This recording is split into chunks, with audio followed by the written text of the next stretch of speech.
Hello guys, welcome to my channel Deepa education जी।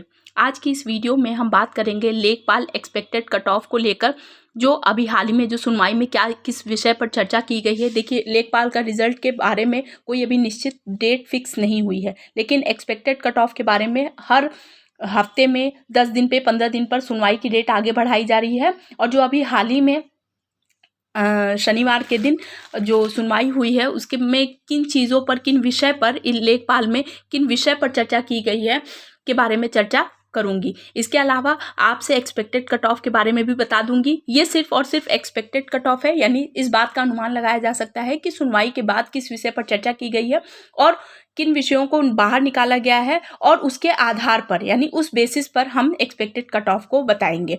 तो video पसंद आ रहा हो तो चैनल को लाइक कीजिए, और जितने भी अभ्यर्थी, लेखपाल अभ्यर्थी जिन्होंने परीक्षा दी है, कितने क्वेश्चन आपने अटेम्प्ट किए हैं, उन क्वेश्चन का विवरण देंगे कमेंट सेक्शन में। तो लेट्स स्टार्ट। सबसे पहले हम आपको बता देते हैं कि रिजल्ट की घोषणा इसकी अंतिम सुनवाई के बाद हो सकती है, यानी जब इस लेखपाल भर्ती परीक्षा का जो रिजल्ट है वो जब पूरी तरीके से सुनवाई समाप्त होगी उसके बाद ही होगा। कंफर्म इस बात को मानिए कि ये चीज़ें एकदम कंफर्म हो चुकी हैं कि जब तक इस भर्ती परीक्षा का कोई परिणाम नहीं आता सुनवाई की जाएगी, और सुनवाई के अंततः ही रिजल्ट की घोषणा की जा सकती है। फिर इस बार जो सुनवाई की गई है उसमें डिबार किए गए कॉलेजों की लिस्ट पर चर्चा की गई है। ध्यान रखिएगा, अब तक जो सुनवाई हुई है उनमें सबसे पहली सुनवाई में इस विषय पर चर्चा की गई थी, और अभी जो हाल ही में सुनवाई हुई है उसमें भी पुनः डिबार किए गए कॉलेजों की लिस्ट पर चर्चा की गई है। अतः डिबार किए गए कॉलेजों की लिस्ट में जो कॉलेजों के नाम दिए गए हैं उन्हें इस भर्ती परीक्षा से बाहर निकाला जाएगा। इस सुनवाई में ये चीज़ें बताई गई हैं, मतलब इस विषय पर चर्चा हुई है। डिबार किए हुए STF के द्वारा कई कॉलेजेस पर छापेमारी की गई थी, तो उनकी लिस्ट पर इस बार चर्चा की गई है।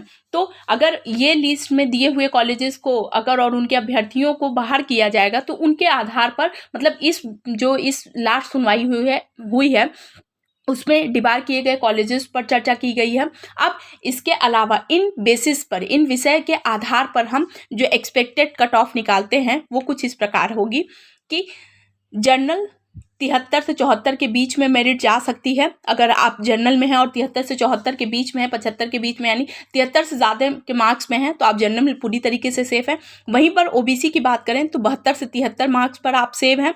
EWS की बात करें तो 71 से 72, और गर्ल्स की भी 71 से 72, 71 से ज़्यादा यानी हो सकता है 72 या 73 तक की मेरिट जा सकती है गर्ल्स की। देखिए, EWS के जो मेरिट जाएगी उसी के बेसिस पे हम कह सकते हैं कि महिलाओं की, फीमेल की एक्सपेक्टेड कट ऑफ जा सकती है। वहीं पर ऐसी कैंडिडेट की अगर हम बात करें तो 68 से 70 के बीच में मेरिट जाएगी, और ST की बात करें तो 67 से 68 के बीच में नंबर पर मेरिट जा सकती है। तो देखिए, ये कुछ एक्सपेक्टेड कट ऑफ होगी जो इस बेसिस पे है कि जो इस बार जो सुनवाई की गई है उनके आधार पर बताई गई है। तो आई होप आपके लिए सेशन बहुत ज़्यादा यूजफुल होगा। एक बार फिर से पुनः बता देती हूँ कि अगर आप तैयारी कर रहे हैं तो अपनी तैयारी छोड़िए नहीं, बल्कि उस तैयारी में लगे रहिए। क्योंकि आपका किसी न किसी परीक्षा में आप सफल जरूर हो जाएंगे, बशर्ते आपको क्विट नहीं करना है। आप अपनी तैयारी को जारी रखिए। सेशन पसंद आ रहा हो तो चैनल को लाइक कीजिए, सब्सक्राइब कीजिए, शेयर कीजिए। Thank you.